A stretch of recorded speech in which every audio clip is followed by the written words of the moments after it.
I now call the April 27, 2021 meeting of the City of High Point Planning and Zoning Commission to order. My name is Tom Kirkman. I am Chair of the Commission. I will ask the recording secretary to conduct a roll call vote of the commissioners who are in attendance this evening. Commissioners, when I call your name, please answer present. Mr. Uzak? Present. Mr. Kirkman? Present. Mr. Morgan? Present. Ms. Swift? Present. Mr. Venable? Present. Mr. Wheatley? Present.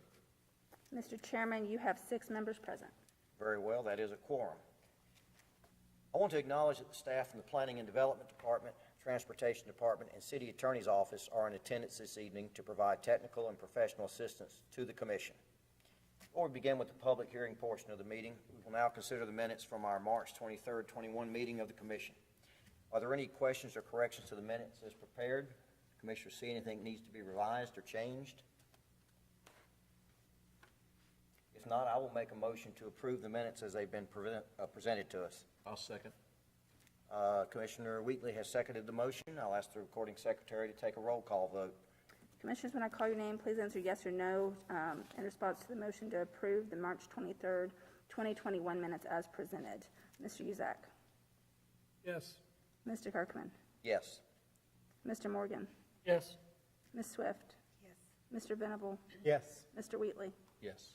Mr. Chairman, you have 6 votes in favor of that motion.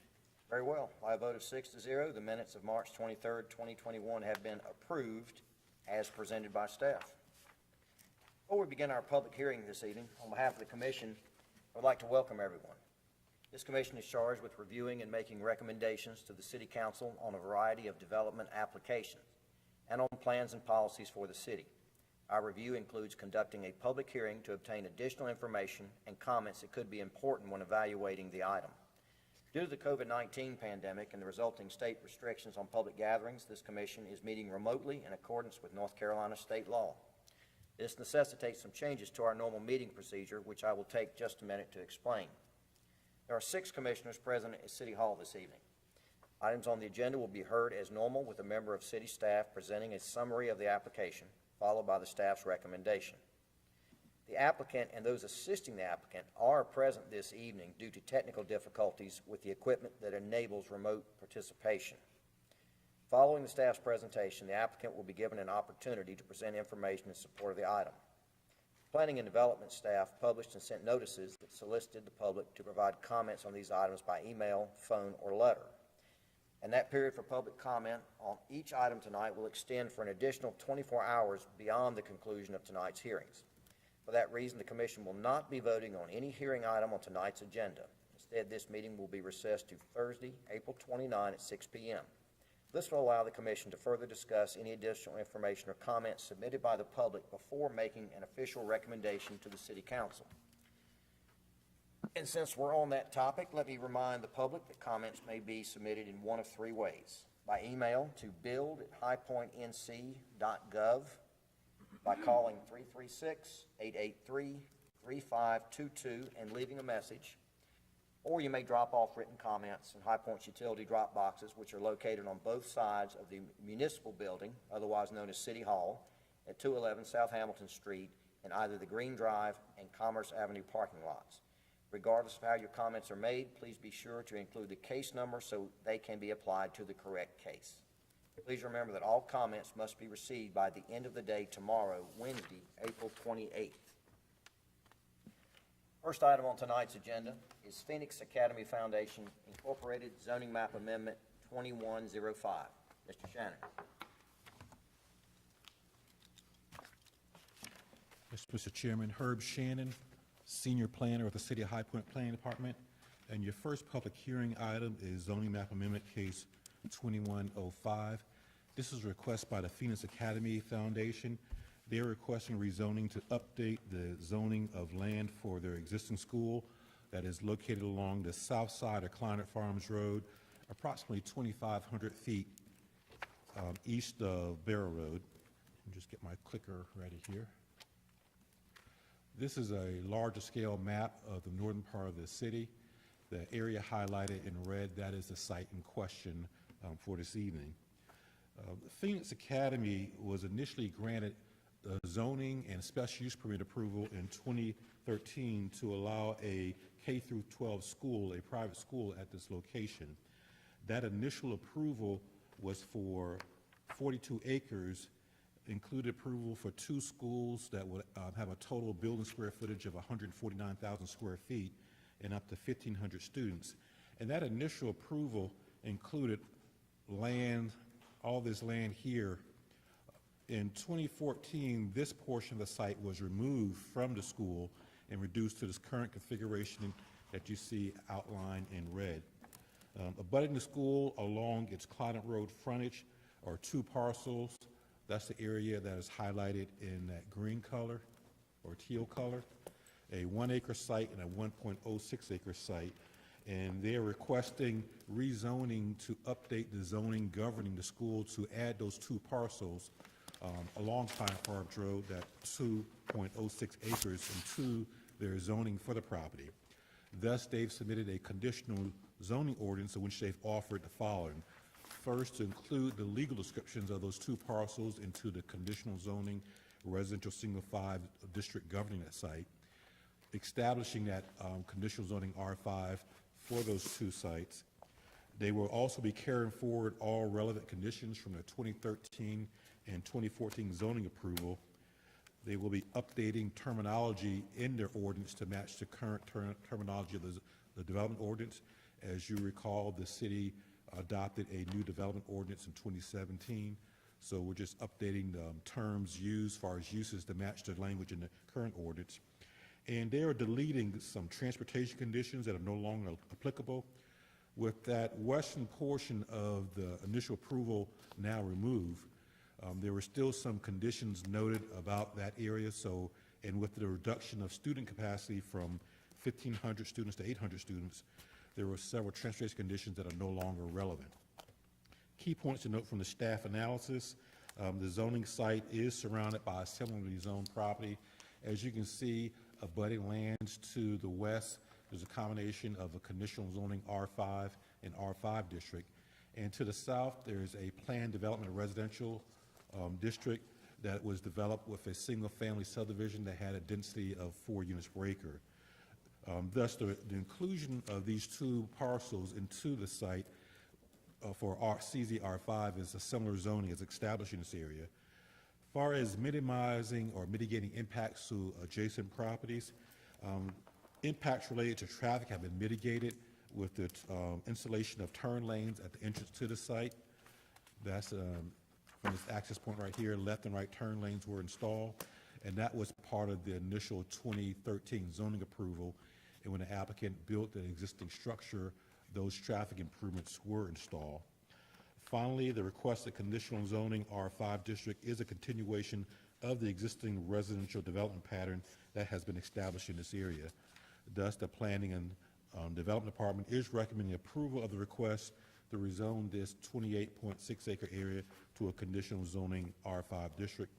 I would note for the public, when this item is heard by City Council, there will be a corresponding annexation petition, as one of the parcels to be added is in unincorporated Guilford County, and there is also a corresponding special use permit to update the special use permit for the school that City Council will hear when this zoning case goes forward.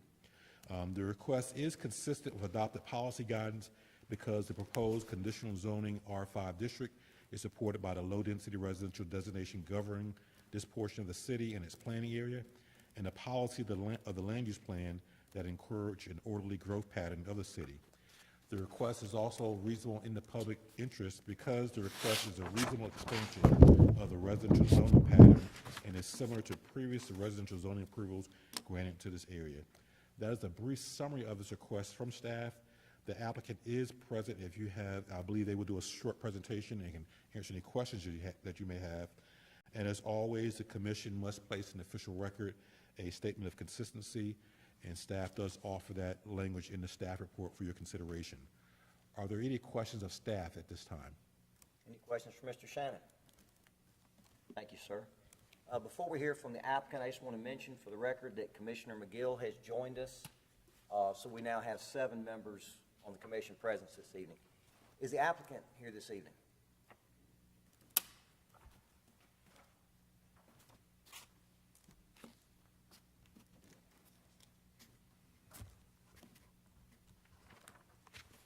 Good evening, everyone. My name is Brian Coupleweiser. I'm here on behalf of the applicant. I'm an attorney at Wyatt Early Harris Wheeler here in High Point. I'd like to thank you for taking your time this evening for considering this application. Herb did a great job in terms of summarizing our request, but I did want to provide some additional information and take any questions that you may have about the application. Regarding this application, there are, I guess, 4 considerations I'd like you to give toward this application. First, this rezoning will not change or will not be something that endangers public health or safety. In fact, schools inherently are safe to the community, and Phoenix Academy is no exception to that rule. They have a track record of great success and safety out at their location. Also, this request meets the standards of development here in the city of High Point. R5 zoning locations do allow minor schools in their development pattern. Here, the operation of a school is what we were going to do, what the plan is, and what they will do moving forward. Also, regarding property values, if you look at the surrounding uses, you have educational uses, as Herb stated, and also single-family residential homes.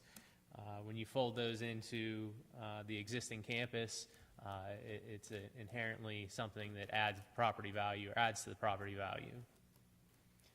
And lastly, again, in harmony with the surrounding use, as Herb said, as you can see, a large portion of the property that is already conditionally zoned R5 is for Phoenix Academy. When folding in these 2 lots for those uses, it follows the harmony of the properties around there.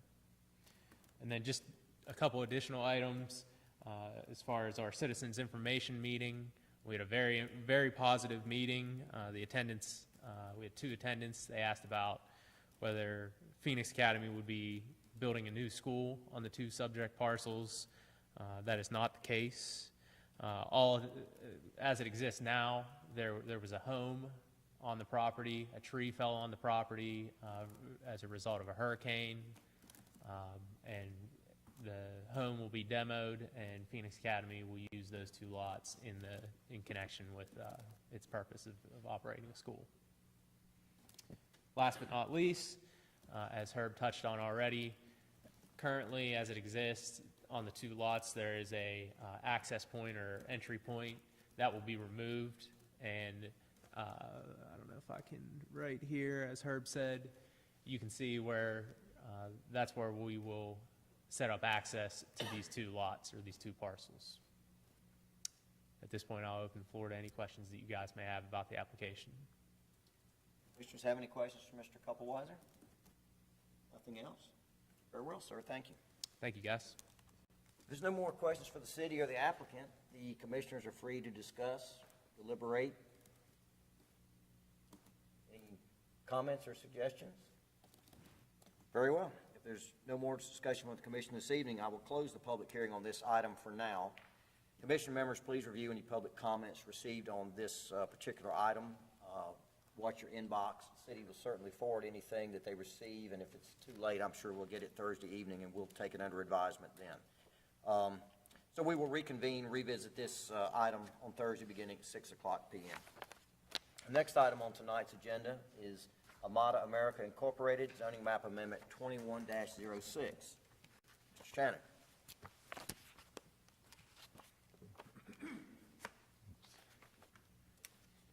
Let's get that. Yes, your next public hearing item is zoning map amendment case 2106. This is a request by Amada America to update the current conditional use light industrial zoning on their property to a new conditional zoning light industrial district. The intent, sorry about that. The intent is to remove signage standards on the site that require the site to meet the East Chester Gateway Corridor Overlay District signage standards. They're requesting that to allow a taller freestanding sign for their manufacturing facility. This is a blow-up of the site. It's located along the west side of Penny Road, approximately 250 feet north of Premier Drive. Except for the revision on conditions to the signage standards, all of the previously adopted zoning conditions that were established in 2001 and 2005 are being carried forward into this updated conditional zoning ordinance that's being offered. The only other change is, as we've been doing on so many cases, is updating terminology to match the current language in the development ordinance. The previous development ordinance had a long list of specific individual industrial uses. Under the new ordinance, a lot of those have been combined, so the conditional zoning ordinance is being updated to reflect that. Some key points to note from the staff analysis: this site is part of a larger 160-acre industrial park. When initially annexed, this was all undeveloped pasture land that had frontage along the Gateway Corridor. As the ultimate development pattern was unknown, zoning conditions were offered and approved to require the site to meet the East Chester Gateway Corridor Plan and Land Use Plan. To support large industrial tracts, the developer installed the Penny Road extension approximately a quarter-mile west of the corridor, thus to allow sufficient room for larger tract sizes. The typical tract size in this industrial park ranged from 6 acres to 36 acres. And at the time the site developed, it's kind of off the screen to the south, Penny Road stopped further to the south. But the manner in which they aligned Penny Road to support larger development tracts pulls the site approximately a quarter-mile west of the 68 corridor. As such, relaxation of the Gateway Corridor signage standards for lands lying west of Penny Road would not be in conflict with policy guidance documents or with standards that have been established from prior zoning approvals. Key items to note as far as compatibility: as conditioned, the allowable uses are similar to what is allowed on the abutting lands to the north and south that are zoned conditional use light industrial. The removal of the East Chester Gateway Corridor overlay signage standards would permit signage to be subject to the underlying zoning, that of the LI district. This would allow taller and larger signs. However, based upon the large lot development pattern, it would not change the character of the development or promote signage or visual clutter in the area. As far as impacts to adjacent properties, the land use plan designates this area along the Penny Road frontage as for restricted industrial. This is a copy of the land use plan for this area. We did expand the scale, but those areas that are noted with that purple color are designated as restricted industrial. Thus, as conditioned, allowable uses will be similar to those permitted on adjacent lands and will not adversely affect adjacent lands. And finally, as conditioned, the request will not change, will still promote the established large lot industrial development pattern of this area. Thus, the Planning and Development Department is recommending approval of this request. Staff finds that the request is consistent with adopted policy guidance because as conditioned, the requested conditional zoning light industrial district is supported by the restricted industrial classification of the land use plan and is outside the scope of the East Chester Corridor Plan. Furthermore, the request is reasonable and in the public interest because as conditioned, the requested CZLI district is compatible and consistent with nearby conditional use LI and CULI zoning approvals in this area. That is a brief summary of this request. As always, the commission must include in any findings statement of consistency, and staff does offer the language in the staff report for your consideration. Are there any questions of staff at this time? Any questions for Mr. Shannon? Very good, thank you. I believe the applicant is present. Thank you, Mr. Chairman and members of the commission. I'm Tom Terrell with the law firm Fox Rothschild, 529 West Parkway Avenue here in High Point.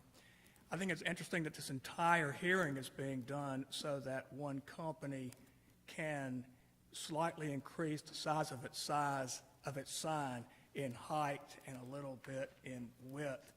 I think in any other circumstance, I would just stand up here and say I'm here to answer questions, but I really think there's a superlative that I would like to call your attention to. In almost 36 years, I have handled somewhere in the low thousands of zoning cases, now in 4 states, mainly in this state and Virginia.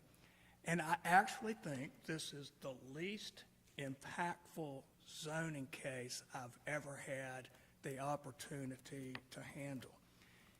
There is zero change in use, so there's no bait and switch on anybody. There is zero additional traffic. There is no additional lighting.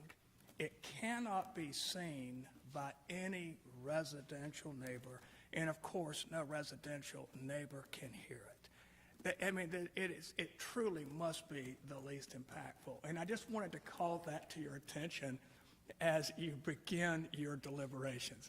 And having said that, I am glad to answer any questions that you might have. Well, for the record then, I believe we received 2 comments.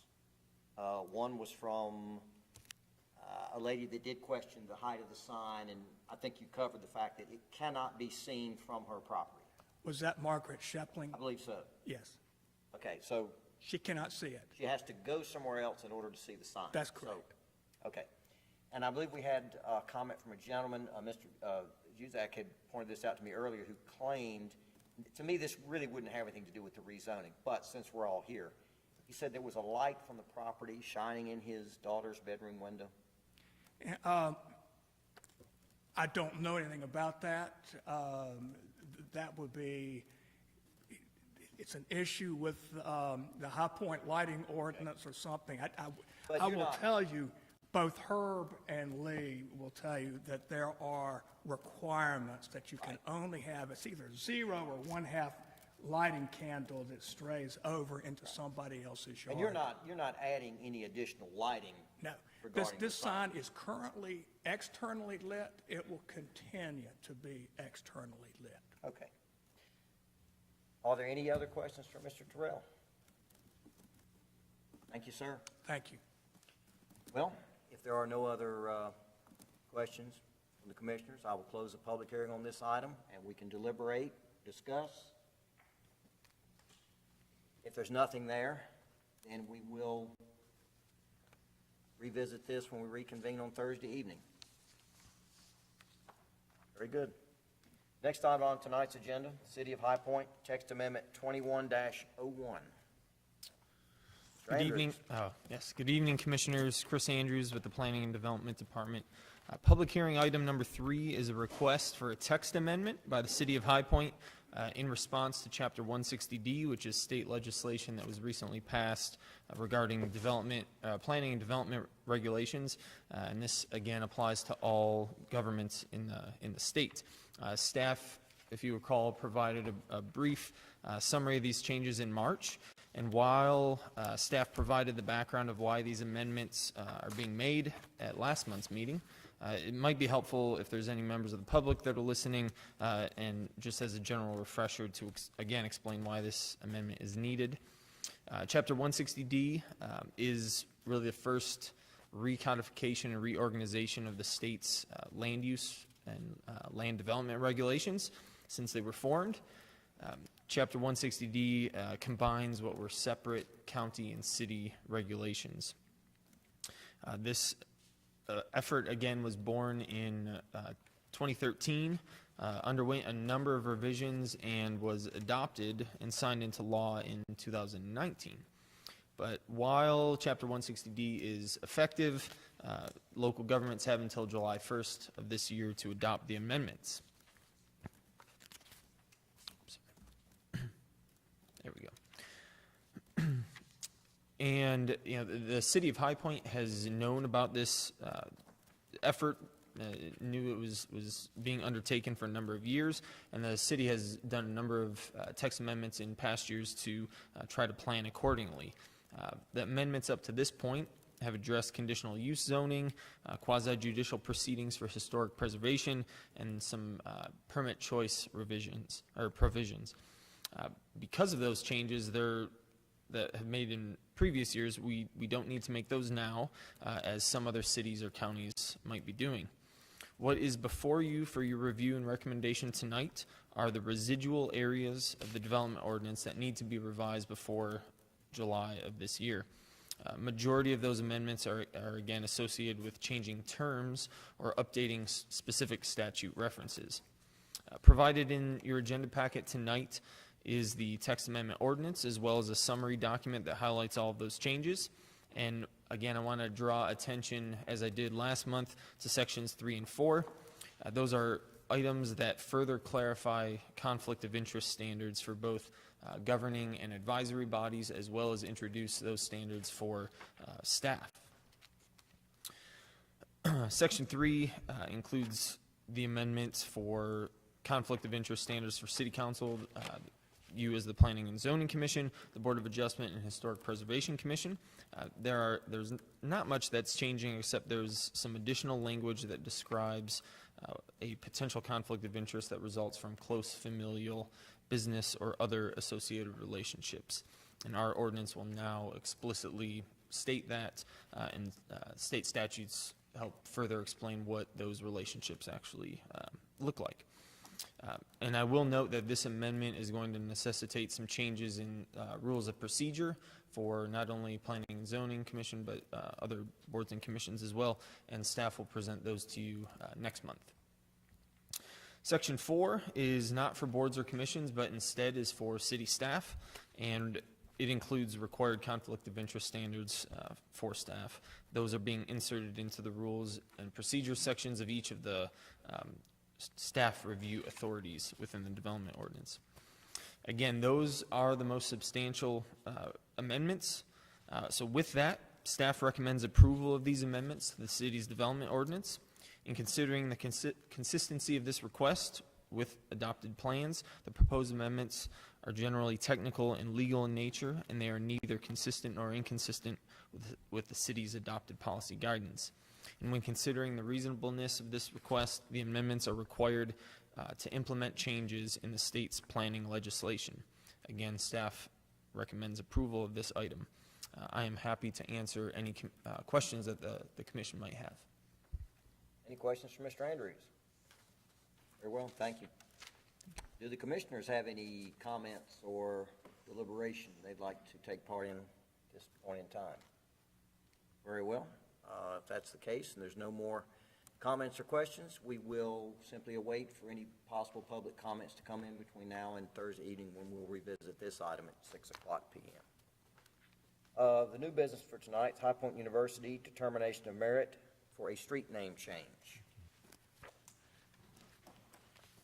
Herb Shannon, Senior Planner with the City High Point Planning and Development Department. And I would just note, so the public is aware, this is not a public hearing item. This is a new business item. This is a determination of merit for a proposed street name change. High Point University has submitted an application to rename East Hartley Drive to North University Parkway. Now, the renaming of a street is the sole board action case in which the Planning and Zoning Commission makes the final decision. It's not for the City Council. This commission makes that final yes/no decision. But before a public hearing for a street name request can be considered, the following is required. First, the request must be in accordance with the City of High Point street naming and addressing policy. Second, a valid street name application and application fee must be submitted. And third, the Planning and Zoning Commission must determine if the request has merit and should be granted a public hearing. If the commission finds that the requested change lacks merit, it may decline to hear the request, which is considered a final action of denial. Now, an application for a street name change submitted by landowners along the street must include a petition of support signed by at least 66.67% of the number of different landowners affected, or anyone addressed off that street. Although there are multiple parcels with frontage along East Hartley Drive, including High Point University, only 8 parcels consisting of 5 different landowners are addressed of East Hartley Drive. As part of the application that was submitted to the city from High Point University, there is a petition in support of this request from 4 of those 5 property owners, or 80% of the affected owners. Now, this road corridor has several name changes within the High Point city limits. This is a overall map of the corridor, starting from the south at the intersection of South Main Street and South University Parkway. The corridor is named South University Parkway northward to East Martin Luther King Jr. Drive. The city street naming policy requires a north-south prefix for street names that cross the railroad tracks. Thus, from East Martin Luther King Jr. Drive northward, this area highlighted in blue, up to Eastchester Drive, it is called North University Parkway. At that point, it changes to East Hartley Drive to North Main Street. And as you cross North Main Street, it changes to West Hartley Drive up to Shadow Valley Road, and then to West Stover Drive. And the portion that's West Stover Drive is outside the city's corporate limits, that is in unincorporated Davidson County. Now, the city street naming and addressing policy notes east-west prefix when you cross Main Street. So if there's going to be a change to this area to the north, that is East Hartley Drive, then the Planning and Development Department is recommending that the west prefix for West Hartley Drive be removed. And we have a larger scale map to assist you in visualizing that. The area highlighted in red, that is currently East Hartley Drive. Where you see these parcels highlighted in red, those are parcels that are addressed from East Hartley Drive. So you have this cluster of properties right near the intersection of East Hartley and Johnson Street. You do have a small area of this townhome development, but that is for their open space and common area where they have a stormwater control pond. None of the actual townhome residential structures are addressed from East Hartley Drive. And then, as staff has noted, if the commission finds that this request has merit, then the Planning and Development Department is recommending that West Hartley Drive, if you're going to remove the east, then the west needs to be changed, and staff is recommending that the west prefix be removed from West Hartley and it just be named Hartley Drive. If the commission agrees to hear this request, it would need to set a public hearing date. All owners of properties that are abutting this corridor and all property owners that are addressed from it will receive a mail notice of the public hearing. There also will be a legal ad placed in the newspaper. As far as the staff, the recommendation, the request to rename East Hartley Drive to North University Parkway and to rename West Hartley Drive to Hartley Drive. The petition that was submitted is in accordance with the city street naming policy. A complete application and petition and backup information has been provided. So staff finds that the requested changes, that the application is in order, and recommend the commission set a public hearing date of May 25th of 2021. That would be your next public hearing meeting. There is a representative from High Point University here that may want to have some comments or if you have any questions, but I just want to check to see if there are any questions of staff on this determination of merit. Your goal this evening is to decide, does this request have merit? If it does, then you set a public hearing date. If you determine it does not, then the case is considered denied. Any questions for Mr. Shannon? Very well, thank you. Is the applicant present this evening? Good evening. Lindsay Ayers, 7169 Mantlewood Lane, Kernersville, North Carolina, representing High Point University at 1 University Parkway, High Point. Thank you, Herb, for your comments. I just wanted to note that in addition to the 80% of property owners along this street, Lynn Lomax and the Hartley Drive YMCA sent us a letter of support for this project. So we would greatly appreciate your support, and I'm here to answer any questions that you may have.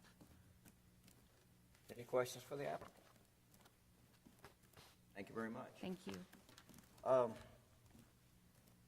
Commissioners can deliberate this. I personally believe it has merit, and we've got a city street with 4 different names on it. We've got a situation where I believe Mr. Shannon said there were 5 property owners and at least 4 are in support of this.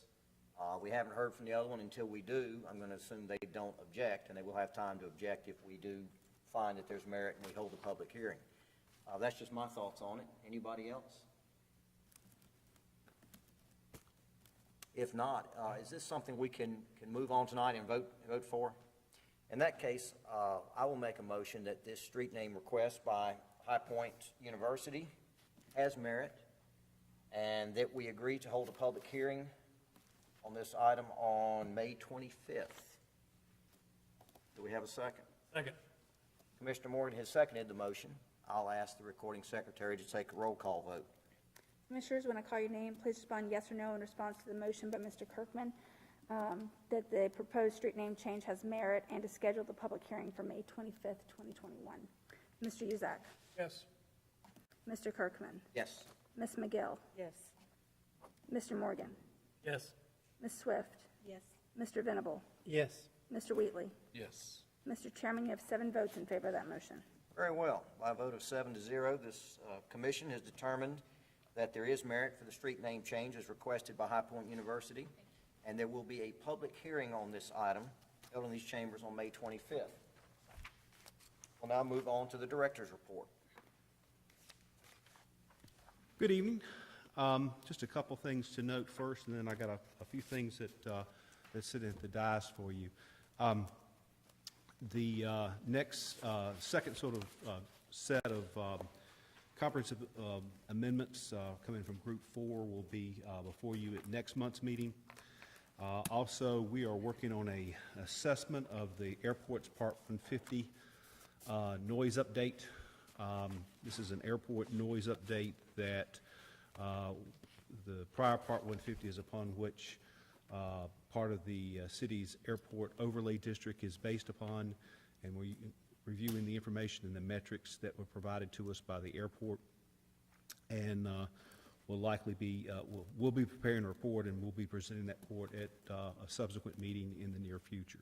So just give you a heads up on that. For your next meeting, in May, we have right now 3 map amendments, one of which is the comprehensive planning, comprehensive zoning map amendments I mentioned, as well as a street name change that you just noted. Last month, I mentioned to you that we're exploring the use of changing over to electronic agendas for the commission, which would necessitate a device of some sort. We're looking at the Microsoft Surface Go, which is a device that the City Council currently uses. It's relatively easy to use, user-friendly, and would enable you to not only manage your agenda packets, but have other information on there, such as your rules of procedure and other documentation that you may need, as well as be able to receive your email. So we're going to continue to look at that and see if that's a viable tool for the commission in order to move away from the paper packets onto electronic documents for you as your agendas.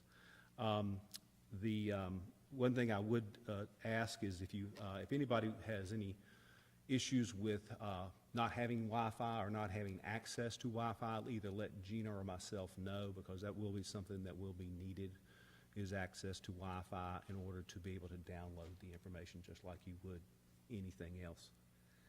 And as always, I just want to mention there will be a transition period. Assistance training will run dual for a period of time. If we decide to move in this direction, you'll get the paper packet as well as electronic packet to make sure we've worked out any kind of bugs before anything does change. I feel like since we were able to train some building inspectors on how to use electronic devices and result inspections electronically, anything is possible. So I think it's definitely doable. So, but if you have any questions, concerns, let me know. I'll be glad to talk with you about it. I know several of you have been receiving emails through your city email account, misdirected emails, I should say, or misaddressed emails, particularly from some of these different companies, zoning companies and the like, wanting information or wanting guidance. And as in most cases, most of the time, somebody on city staff receives that email. I think they're sort of email blasting. For some reason, they're getting a hold of P&Z members' addresses as well as some staff. I just want to, you feel free to forward them to us if you want to, but most of the time they are sending them to us. We can't really stop that from happening, but you can definitely ignore them in that respect.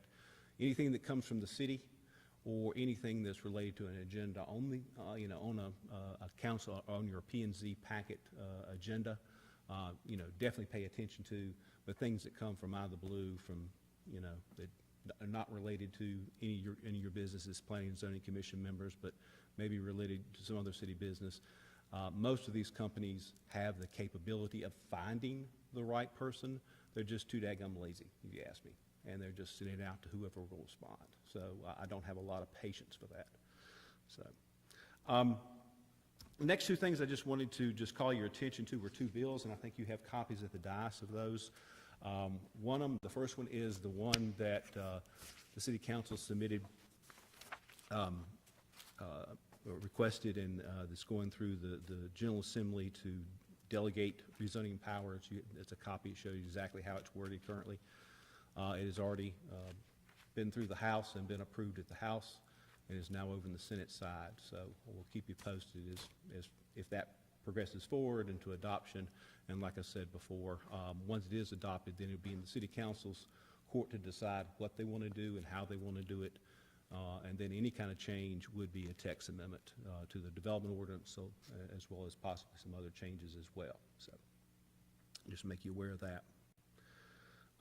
The last piece of the bill I wanted to just call your attention to is something that's gotten a little bit of press and may get a little more press if it progresses through the General Assembly. It's in a bill called Increased Housing Opportunities, and I provide you a copy if you so choose to read it. I'm just going to hit some of the highlights from it. But it is a bill that has gotten some notoriety in some of the newspapers and TV media, and City Council adopted a resolution earlier this month in opposition to it, and I want to give you a little bit of background about it. It refers to a type of housing called middle housing, and that's a takeoff on some information that was put out by some planning folks that was trying to advocate for certain types of housing in certain areas of certain communities. And it basically refers to duplexes, triplexes, quadplexes, and single-family attached. Basically, anything other than a multifamily building or a single-family detached structure. And it would require those four types of housing, duplex, triplex, quadplex, and single-family attached, or townhome as it's sometimes referred to, in all residential zoning districts, not only multifamily residential, but all single-family residential zoning districts. The bill also would require that accessory dwelling units be allowed with any single-family detached dwelling. There would be a right to do that. It would restrict downzoning of property unless the local government can show change that has substantially affected the public health, safety, or welfare. And downzoning is basically rezoning to a lower density or to less land uses than the current district currently provides. So if you're rezoning from a certain zoning district that's currently on the books and to a different zoning district, and that district has less available land uses, that would be considered a downzoning by state statute. It would prohibit banning a land use, any kind of land use, unless it's not an industrial use or a nuisance use. And in some quasi-judicial actions, that would be primarily like variances or special use permits. It would state that approval of a traffic impact analysis by the NCDOT is conclusive evidence that traffic will not pose a danger to public safety. So basically, in a quasi-judicial action, that would mean if the NCDOT approved the traffic impact analysis, then traffic would not be an arguable topic for that particular application in terms of denying it. It also requires annual record reporting by local jurisdictions on the number of development permits received, denied, and the reason for the denial, and the number of downzoning ordinances enacted by that jurisdiction on an annual basis. And then it adds additional restrictions on local government ordinance administration, enforcement, and remedies to violations, and adds attorney's fee costs to local governments if they lose certain legal challenges. It is very much mandatory in nature and prescriptive in terms of saying what a local jurisdiction has to do. I just want to let you know that in many ways, the city of High Point, when the ordinance was rewritten in 2017, already does many of these things in some aspect or some nature. The High Point Development Ordinance does allow duplexes, triplexes, quadplexes, and single-family attached dwellings in most residential zoning districts, subject to specific standards. They're not allowed in the R3 zoning district and to the R5 and R7 zoning district outside the core city. It does allow accessory dwelling units by right for single-family detached dwellings, subject to specific those accessory dwelling units meeting specific standards. I think what's important to note that those uses were included in the new ordinance after public meetings, public input, and public hearings. It wasn't mandated, it wasn't required, it was after there was public input, as most processes that go through this Planning and Zoning Commission and go before City Council does, has public input, public comment, and public review prior to any kind of local action. The districts where they were not allowed was a local decision made by the High Point community, and any other such changes that may be coming in the future as it relates to those, whether or not it continues to be a good thing to do, or if the City Council, and upon recommendation by the Planning and Zoning Commission, decides that more districts should be, these uses should be added to these other zoning districts that are not allowed, then that would be a local decision. That would be something that this community would make, not Raleigh. The current ordinance does ban some uses such as outdoor flea markets and outdoor shooting ranges, commercial shooting ranges. That would be in violation of the bill that's proposed. Down zoning would have some impacts on the comprehensive zoning map amendments that you consider. For example, some of the core city neighborhoods are currently zoned multifamily, residential multifamily. However, in many cases, they're predominantly consisting of single-family detached housing in many locations. That's one of the areas we've targeted for some zoning change. This would call it into question, or at least maybe require some additional steps to be taken in order for those types of zonings to occur. And then the reporting and the record keeping and and the other things I mentioned just adds to the cost of administering and enforcing local ordinances, which are always a difficult issue anyway. I guess the thing I want to just mention to you, just keep an eye on this bill, but the bill has a number of provisions that are restriction upon local governing, the local community's ability to make local zoning decisions, and really don't allow public input into that process. So if this bill gets adopted, then many of these changes would be before you just like tonight with the 160D amendments, unlike the 160D amendments, which are more process-oriented. These would have some substantive change to it. So again, just want to call your attention to that.